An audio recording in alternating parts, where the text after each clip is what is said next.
அங்காள பரமேஸ்வரி இந்த மண்ணில் இருக்கக்கூடிய தாயாகப்பட்டவள் தீர்க்க சுமங்கலி பாக்கியம் தரக்கூடிய ஒவ்வொரு பெண்ணாக பிறந்த இந்த பூலோகத்தில் இருக்கக்கூடிய அனைத்து பெண்மர்களுமே எப்பொழுதுமே இறக்கணும்னு நினைக்கும் போது பார்த்தீங்கன்னா தீர்க்க சுமங்கலியாக இறக்கணும். திருமணம் தடை உள்ளவர்கள், குழந்தை இல்லாதவங்க இந்த அம்பாவை பிரார்த்தனை பண்ணும்போது தீர்க்க சுமங்கலி பாக்கியம் கொடுப்பா, குழந்தை பாக்கியம் கொடுப்பா, நோய்கள் தீர்த்து கொடுப்பா.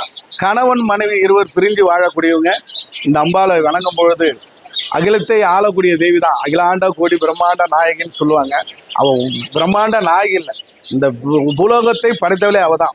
அவள் தாய் இல்லைன்னா உலகத்தில் யாருமே கிடையாது. முதல் ஆதி தெய்வமானது யாருன்னா அம்மா தான்.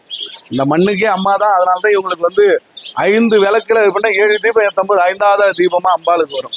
இந்த மண்ணில் அங்காள பரமேஸ்வரிக்கு அன்னைக்கு தான் கருப்பண்ண சுவாமி காவலாகி வந்தார்.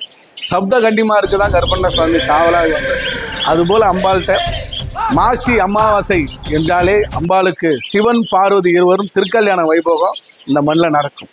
எல்லா இடத்துலையும் மாசி அமாவாசைன்னா அவங்க மையான கொள்ளை தான் சொல்லுவாங்க, காளி ரூபம் கொண்டு போவாங்க. ஆனால் அம்பாள் அன்னைக்கு பார்வதியை அவதரித்து சிவன் பார்வதி இருவருக்கும் இந்த மண்ணில் திருக்கல்யாண வைபோகம் நடந்துகிட்டு இருக்கும்.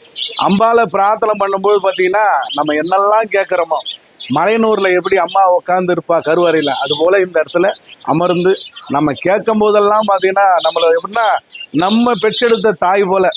ஒரு பிள்ளை போய் தாய்கிட்ட கேட்டால் என்னப்பா உனக்கு அடுத்தது என்ன, உனக்கு ஏன் குறையா இருக்குன்னு கேட்பாங்களோ, அதுபோல் அம்பாள்கிட்ட நம்ம நிற்கும் பொழுது அம்பாள் நம்மளோட குறைகளை அவளே வாங்கிக்கிட்டு பாரதெல்லாம் நம்மள்கிட்ட பெற்று அவ வாங்கிக்கிட்டு அவளோட சந்தோஷமும் அவளோட ஆசீர்வாதமும் நமக்கு எப்பொழுதுமே கொடுப்பா.